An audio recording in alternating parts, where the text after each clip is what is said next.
All right, what's up guys? Welcome back to another video. So in this video, we're gonna be talking about how I use my EMA part 2. So if you guys haven't seen part 1, make sure to go click the link in the description below. And I show you guys kind of like an introduction to it. This is like a little more advanced. It's very simple. Everybody complicates it. They think it has like a secret, secret sauce to it, like a secret way to use it. It's really not. It's just an added confluence. And when you guys see the video later on in just a little bit, it's gonna make a lot more sense. So with that being said, make sure to watch the video all the way to the end. Hella gems dropped in the video because it's just not overcomplicated. It's straight to the point. If you haven't seen part 1, make sure to go watch part 1 because I say a little bit of things in part 1 that create the foundation, obviously, for part 2, right? These are very simple videos, so make sure you go watch the video, and I'll see you guys now in the charts.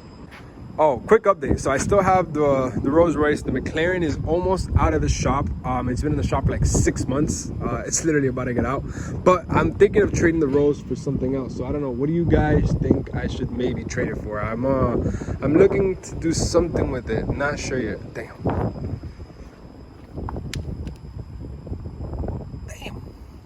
All right, what's up guys? Now that we're here in the charts, we're gonna talk about how I use my EMA part 2. Like I said, if you guys haven't seen the part 1, make sure to go to my channel. Make sure to go watch part 1. Part 1 is a very simple, basic introduction. I'm just gonna put this up here just in case if you guys haven't seen part 1, because I don't, just to avoid the question. What EMA do I use? I use the 50 EMA. The source is closed. The offset is 0. The style that I use, this is basically kind of the color, the stuff that I use, and I have it visible on every single time frame because I use it differently on every single time frame, right? So this video, we're gonna do a part 2 on how I use my EMA. Like I said, I have a part 1, which is very simple and understanding of the EMA, and this is gonna be a part 2 and the final part, because realistically, I swear to God, I could trade without the EMA. Like, I don't need this on the screen. I'm not gonna lie, I'm transitioning to not even using it because it is affecting my trading just a little bit, because I do rely on it a little bit sometimes, just simply because I overlook what that market is actually doing, and then I base it off of the EMA, and it's wrong. Like having the EMA is just an added confluence. You guys need to understand that, like, this is not gonna make me profitable. This is not gonna not make me profitable. This is not gonna make me win or lose more. This is a very simple concept. Whenever I trade based off of a confluence trading. So I need a certain amount of trades. I need a certain amount of confluences to take a trade. Let's say right now you have certain requirements for you to, let's say, buy a car. I need it to be a specific color. I need it to have specific miles. I need for it to have a specific interior, specific spec, whatever the case is. It's the same thing with this. All this is doing is just adding or removing a spec to the car that you're looking to buy. So like I said, this is going to be a very simple explanation. It's just an add-on to basically what I have already explained, and it's very, very simple. I'm going to go on multiple different examples of exactly on which time frame I take it. But to be honest, it really doesn't get any more complex than this. So basically kind of how I explained in the past, obviously this is GJ. This EMA works on any pair. And I'm gonna be honest, for me, it probably works best on other pairs that are not GJ. For me, GJ is probably the best pair to trade when it comes to market structure, not the EMA. I feel like every pair should be market structure first versus EMA, but for this example, I'm going to show you guys how beautiful this is. So to touch up again, the EMA is used as a dynamic support and resistance, same way how you can mark up a level of support and resistance like this. Level of resistance used as support, same thing vice versa. You come here, level of support used as resistance, level of support through here, and I could just go on hundreds of examples of support and resistance, right? It's just the same exact thing. As you can tell here, this EMA, when you are under it, it uses it as resistance. When you are under it, it uses it as resistance. When you are above it, it uses it as support, right? Very simple, but this obviously changes throughout all of the time frames, but the concept is exactly the same. The concept is the same, meaning if we're above it on the daily, could use it as support. We're under on the daily, it uses it as resistance. But when it comes to actually taking a trade with the EMA, what time frame am I looking to take a trade with the EMA? So I don't really care for the daily. For me, like, if we could be above it on the daily and we're looking to buy, cool. If we're under when we're selling, cool. I don't really care for it, to be completely honest, because the higher time frames, I care more about market structure and the actual trend with what we're doing. So if we're above it on the weekly or daily, to me, it's completely irrelevant. I could just simply do this till I really don't care. This right here is probably like one of my juiciest trades that I've ever taken in my life. And notice how I was selling, and notice how the EMA was way down here. Like I did not care that the EMA was under. So I actually took this trade from what I remember on the 4 hour, and this trade is just so beautiful. Like I can probably break this trade down on another time, but this is the trade that I made like almost 70K on. But this shows you the example how I was using the EMA as a dynamic level of support and then resistance. Notice how this is an added confluence. If I simply take off the EMA, I'm selling at a level of support as resistance. You zoom in, I have my bearish engulfing candlestick entry signal, and so on. Done. Having the EMA there is like, oh shit, and the car has low miles, or the car has an exhaust, or it has better sound, whatever. It's just an add-on. It's just a plus. It doesn't make or break the deal. I need you guys to really understand that. So let's just go on in this example right here. This trade right here. Well, let me take it back a step, right? So whenever I go take a trade, I don't really care if whether we're above it or under on the weekly time frame. For me, it's irrelevant on the higher time frames. When you go down to the lower time frames, such as the 4 hour, 2 hour, 1 hour, this is where it starts getting a little bit more detailed, because as you can tell, it shifts from being used as resistance to then be used as support, to then resistance, to then support all through here, to then resistance very, very frequently, because obviously the lower time frames are moving a lot faster than the higher time frames. So when it comes to doing this, I personally myself, if I'm looking to buy, I would much rather have it be above.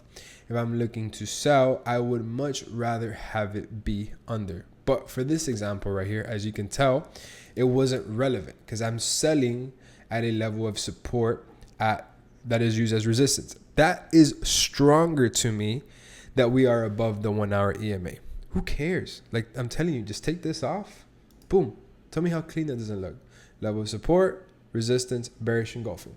So this is what you guys need to understand, and don't overthink it. Don't overlook it. Don't just complicate it. Like trade what you see, not what you think or what you're creating to see. Like, no, yes, you're seeing it that it's above the EMA, but you're just completely dismissing everything else that the markets are literally showing you, right? You go down to the 2 hour. Where did it go? You see here on the 2 hour, the 2 hour, we were above it as well. The 4 hour, we were under it. So this is what I explained to you guys, that it could get very confusing, and you could just go all over the place. This is why I just simply say, if you can add it on, cool, bet, add it on. But don't determine your trade to it. So when I go take a trade, like I said, the higher time frames for me would be a big, doesn't really matter. Like if it's there, even better. And then when it comes to the lower time frames, I would ideally want to be under or above. If I'm selling, I would want to be under it. If I'm buying, I would obviously want to be above it. And it just creates an added confluence, and it could, just give you more peace of mind and more confidence that you're going with the trend. It's almost like drawing a trend line, something like this, and you can see like basically we're above it. I don't use trend lines. Trend lines to me are super submissive. Like you could just literally put it however you want. I mean, super subjective. You can literally put it however you want. So that's just to me, but there's really nothing else to it. I mean, I don't really care for it. I honestly have it on there because it looks cool, and like I use it sometimes here and there, and it's an added confidence. But realistically now, I'm getting a lot more mature with my trading, a lot more experienced. I am honestly at a time even trading like this, and then maybe with one line like this. This is all I need on my charts, and I will make 12, 15, 20% a month. I really don't need anything else. It's simply market structure. Let's just put that back because I don't know why that was there. I gotta know why I take it off.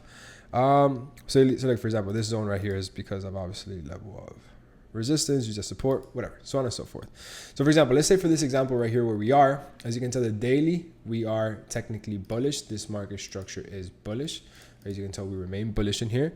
We are approaching a very strong level of support, and then we happen to be above the daily EMA. Cool. That's an added confluence. You go down to the 4 hour. Let's say the 4 hour you're looking to buy. Technically, this 4 hour time frame is bullish. So as you can see here, we are creating high, higher low, high, higher low. Well, technically we're bearish actually. And then we can actually come into this area and use this as a left head, right shoulder, and then sell from the 4-hour EMA. Or if we break above, we then wait for the retest. And now we're retesting at a level of support, resistance, resistance. But now we're retesting the EMA. Same exact thing right here. Let's say we would have been buying at this inverted head and shoulders right here. So right here, left head and then a right shoulder. Let's say it would have played out, you would have bought here. But let's say it doesn't play out, cool. You react and adapt, you then wait for the pullback, and then the same area you were looking to buy, now you sell at along with the EMA, and that's it. Just go with the trend, set and forget. Very simple. I mean, to me, the EMA, like, it's just something that I feel like people got to get out of their system, just really understand it. So I just kind of want to make this simple, very, you know, like, any beginner can understand it, and just get through your head that you don't need it. You don't need it. What you need to understand is what is going on here. If you can properly identify it to me in this zone right here, where we went bullish and where we went bearish with the market structure, trust me, you by yourself are going to do this. It's like, damn, that's annoying my chart.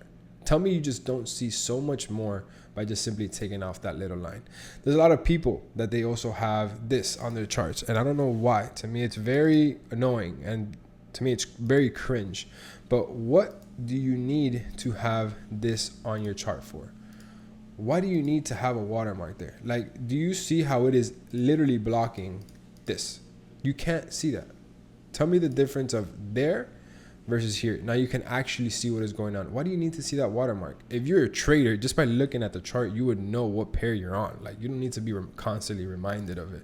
Simply take off that watermark so you can see what is going on. If you have that blocking you, you literally cannot see. And trading is a business that you have to see what you're taking. This isn't music, you're listening to it or feeling what. No, this is what you see. So make sure that you have your charts clean and you are trading what you see, not what you think. So I know I went a little bit of a tangent there, kind of went a little bit all over the place, but it's just my approach to the markets nowadays. And then to me, it's just the truth. I'm giving you guys my truth to my reality of my trading. I'm not going to sell you guys a dream that I have a super secret EMA and it's 100% win rate. No, bro. Like, I swear to God, I could just take this off and it will not affect me at all. So I appreciate you guys watching the video all the way to the end. If you guys want to see any other videos, make sure to drop a comment. It helps me. It really does help me get all these videos out there, because it's now I don't want to say hard, but it is very time consuming to just think of a video, create it, upload it. So if you guys give me an idea, I just basically run with it, flow with it, and then it'll help out a lot more. So stay tuned to this Friday's podcast that you guys already know, Set and Forget Podcast, #1 Forex trading podcast. And yeah, I hope to see you guys in the next video. Make sure to join the free Telegram. I got a lot of crazy things coming in the free Telegram. There's just going to be so much going on there. Stay tuned for the updates, and I'll see you guys in the next video.